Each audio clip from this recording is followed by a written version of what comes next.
sabar, syukur, dan move on. Kedengarannya berat banget ya. Ini adalah 3 kata yang sangat berat, terutama kalau kita kaitkan dengan ya kondisi saat ini, pandemi ya, kehidupan pandemi ya. Sabar, pertama sabar. Gue berusaha menyampaikannya secara lintas keyakinan ya, karena gue juga sadar gue punya teman macam-macam, termasuk yang menonton ini juga beragam. Jadi pertama yang sabar itu kita sering baca bahkan di berita gitu ya. Beberapa waktu lalu nih, belum ada sebulan kayaknya ya, gue juga lupa sih serius. Mungkin ada sebulan nggak sih, mungkin belum yang. Ketika kita semakin diingatkan untuk sabar ya menghadapi berbagai kondisi pandemi saat ini, termasuk pembatasan-pembatasan berbagai level PPKM, teman-teman yang di Jakarta atau daerah ya. Kita semua disuruh sabar gitu. Sabar itu sangat luas gitu ya, dan sulit untuk dipatok misalnya sesabar apa sih kita dalam menghadapi ini gitu. Orang selalu bilang sabar ada batasnya, sabar. Ya memang betul, dan yang serunya lagi batas orang itu sangat beda-beda. Batas masing-masing orang sangat beda-beda. Tapi kesamaan atau benang merah dari kata sabar itu bagi macam-macam orang apa? Sabar itu yang gua tahu adalah lebih ke menahan diri, yaitu bagaimana kita tidak memberikan respon yang apalagi berlebihan ya. Tapi yang penting bukan respon yang langsung.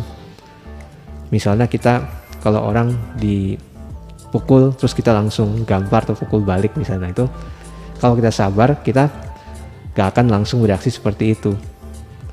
Tidak menutup kemungkinan kita akan membalas seperti itu, tapi tidak langsung gitu. Ada step-step, apa kita tanya dulu, kita memperhatikan dulu orang yang kita lawan seperti apa gitu.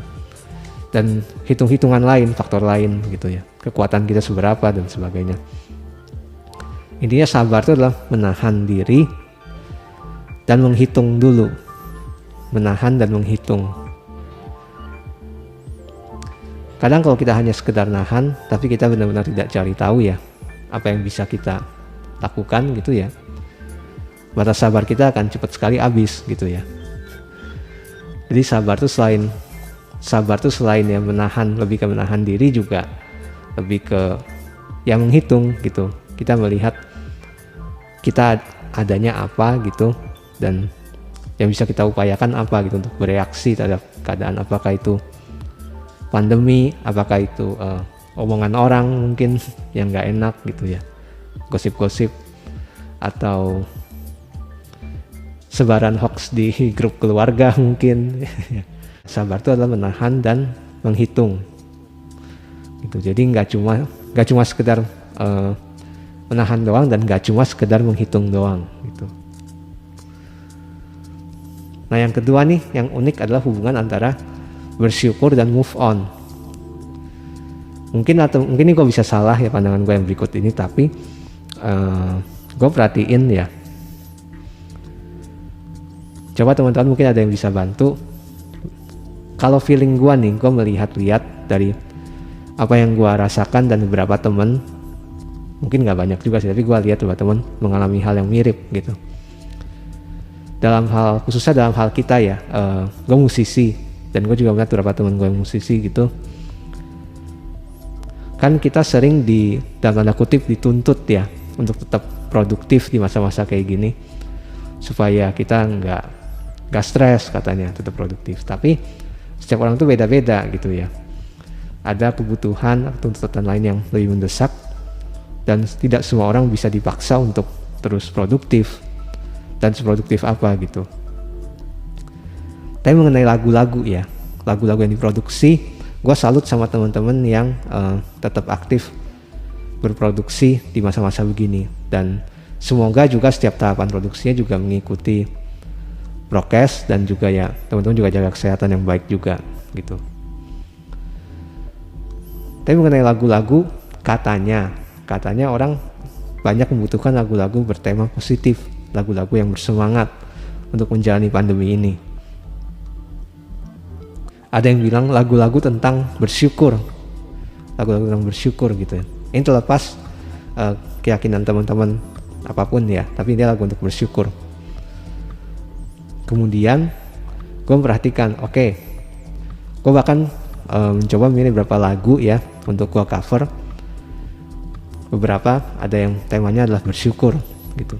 Kemudian ada lagu-lagu yang rilis atau misalnya lagu yang populer di charts atau apa itu, lagu-lagu bertema moving on. Entah itu kebanyakan sih hubungan percintaan ya, tapi gak semuanya begitu. Move on dari lingkungan kerja misalnya pun bisa, move on dari lingkar pergaulan yang toksik juga bisa move on itu.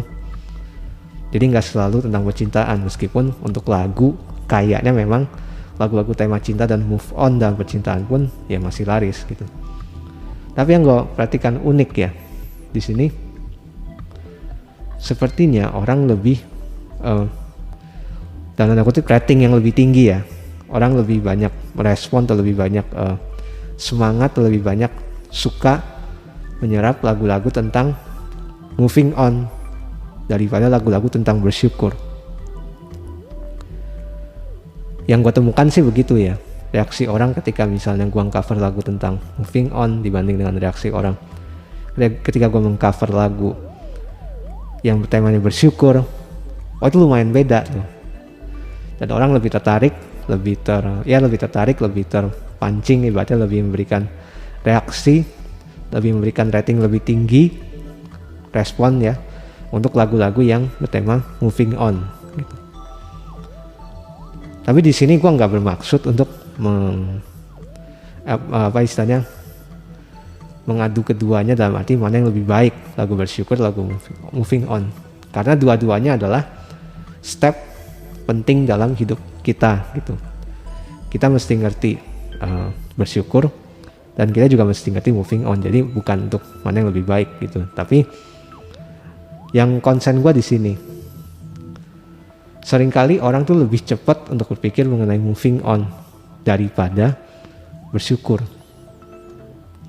Mungkin menurut gue, karena bersyukur tuh sering lebih konotasikan, lebih dikaitkan juga dengan kepasrahan dan penerimaan. Padahal bersyukur bisa aja bukan itu, dan bisa aja bukan hanya itu istilahnya gitu ya. Bersyukur itu tidak selemah hanya menerima apa yang ada gitu, yaitu kita bersyukur terima aja. Bukan begitu gitu. Bersyukur menurut gua itu adalah melihat atau merasakan apa yang terjadi nih. Jadi tidak menyangkal ya. Orang bersyukur itu bukan berarti dia menyangkal, misalnya dia mengalami kerugian terus sekian, misalnya kerugian sekian ratus juta gitu dari sebuah bisnis atau investasi, terus dia bilang, oh enggak, ini gua enggak rugi gitu. Menurut gua kalau orang tuh bersyukur pun dia mesti tetap memahami apa yang terjadi, melihat dan merasakan kalau tuh rugi adalah rugi gitu, untung ya untung gitu. Kalau kita misalnya terluka gitu, kecelakaan, dan kita bilang nggak sakit gitu, sakitnya tetap akan ada gitu meskipun kita bersyukur gitu. Tapi menurut lu bersyukur itu apa? Jadi menurut gua bersyukur itu lebih ke selain tadi menerima ya, ingin melihat dan merasakan apa yang ada, tapi juga mempercayai bahwa kejadian ini bukanlah akhir, bukan suatu jalan buntu ibaratnya mentok kita nggak bisa ngapa-ngapain. Tapi kita bisa melihat ke depan bahwa di depan itu ada rencana-rencana lebih baik yang akan bisa terlaksana dari pelajaran atau hikmah yang kita dapat dari kejadian gak enak sekarang ini nih. Ini kalau dibilangnya bersyukur dari sesuatu yang gak enak dulu ya. Kalau bersyukur terhadap sesuatu yang enak itu lain lagi. Jadi kalau bersyukur terhadap sesuatu yang gak enak ya begini gitu ya. Jadi kita mungkin mengalami sesuatu yang gak enak gitu, kita ada kerugian atau kita terluka gimana sakitnya gitu. Ya pertama kita menyadari dulu kalau itu emang ada gitu. Namanya luka atau rugi itu ya ada, kita nggak menyangkal itu gitu. Meskipun kita bilang kita bersyukur, tapi kita menyadari bahwa itu menjadi suatu pelajaran yang baik dan menjadi suatu batu loncatan bisa dibilang ya, menuju ke rencana-rencana ke depan yang bisa lebih baik gitu. Nah bersyukur kalau soal yang enak mungkin lebih gampang ya, kalau sesuatu yang enak. Karena kita menerima sesuatu yang enak, kita menerima keuntungan, kita menerima kenikmatan gitu, kita bersyukur. Tapi itu menjadi apa? Kesadaran bahwa yang kita terima ini mungkin ibaratnya, ini kan gue berusaha secara universal ngomongnya, tapi gue yakin memang yang kita terima itu tidak sepenuhnya 100% sesuatu yang patut kita dapat. Dan dengan bersyukur kita jadi kayak apa ya, misalnya memberikan kredit juga secara nggak langsung itu dengan ya kita bersyukur itu bahwa kita mengakui apa yang kita dapat ini juga ada peranan dari pihak-pihak lain, termasuk Tuhan tentunya jelas ya. Yang sumber ya pasti. Jadi bukan dari 100% kemampuan kita sendiri kita layak tuh dapat. Jadi kita bersyukur. Dan juga bersyukur itu menjadi pengingat. Ketika kita mendapatkan sesuatu yang enak itu kita bersyukur. Kita sadar bahwa ini kan tadi ya 100% bukan sesuatu yang patut kita dapat sebenarnya. Dan kita menyadari bahwa itu sesuatu yang bisa akan kita bagikan gitu ke orang-orang lain. Kalau dibutuhkan, misalnya kita dapat berkat, yaitu untuk memberkati orang lain juga gitu. Nah itu kalau bersyukur ya sesuatu yang enak yang kita terima gitu ya. Nah kalau tadi yang nggak enak nih, sesuatu yang nggak enak, bersyukur terhadap sesuatu yang nggak enak kita terima nih. Nah ini kaitannya ke yang poin berikutnya nih, moving on ya. Karena gue bilang apa tadi, kebanyakan orang terburu-buru untuk misalnya menerima sesuatu yang nggak enak nih, langsung gue mau moving on aja, gue mau move on dari hubungan relationship gue ini, gue mau segera move on dari teman-teman gue yang ini, dari grup gue yang ini gitu. Kadang terlalu cepat gitu. Kenapa terlalu cepat? Karena menurut gue sebelum orang bisa move on tuh, apakah dia bisa bersyukur dulu yang tadi gitu. Karena kebanyakan kalau move on itu tidak didasari dengan syukur, artinya apa? Dia tidak bisa mengambil yang baik atau dia nggak bisa mengambil pelajaran dari yang sebelumnya. Jadi moving on tuh lebih kayak orang jadinya kayak banting setir yang tidak terarah gitu, dan akhirnya nabrak-nabrak hal lain gitu. Kalau misalnya tidak didasari dengan bersyukur gitu ya. Lalu menyadari kalau misalnya memang perlu move on ya lakukan gitu.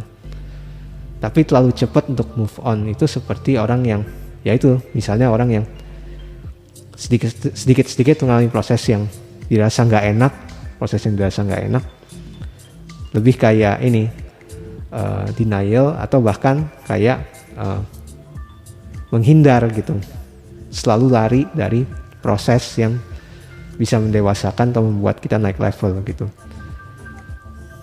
Jadi moving on tuh bukan berarti moving on itu suatu hal yang pasti klise atau pasti jelek, tapi menurut gua sih yang penting ya kesadaran kenapa kita moving on dan kapan gitu.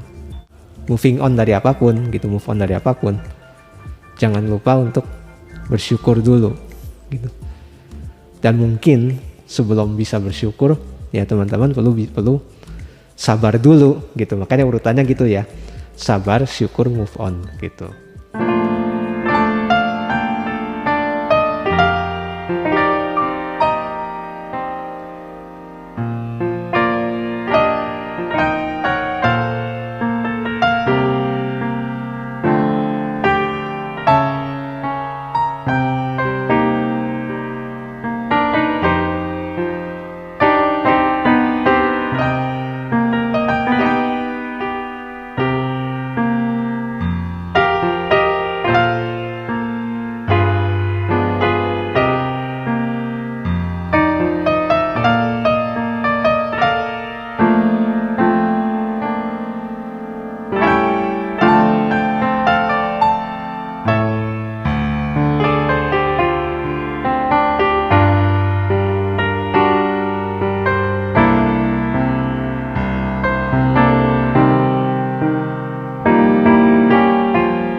penyaluran untuk bulan Agustus kemarin ya, Agustus 2021 tentunya. Pertama seperti yang sering ya gue kasih melalui wecare.id dengan campaign mereka yang kasih hashtag APD untuk negeri. Seingat gua sekarang tuh agak susah menemukan campaign ini. Kalau di teman-teman hari gini misalnya langsung ketik wecare.id terus langsung lihat di halaman depan tuh seingat gua ya belum tentu keluar.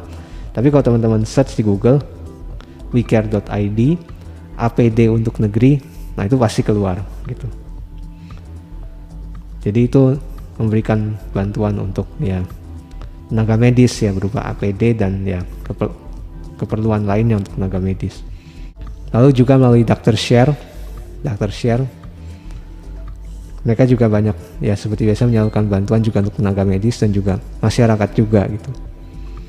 Berbagi sarapan, kalau di Instagram namanya @berbagisarapan_official, ada officialnya ya, yang ada logo telur ceploknya kalau nggak salah, inget ya, telur ceplok.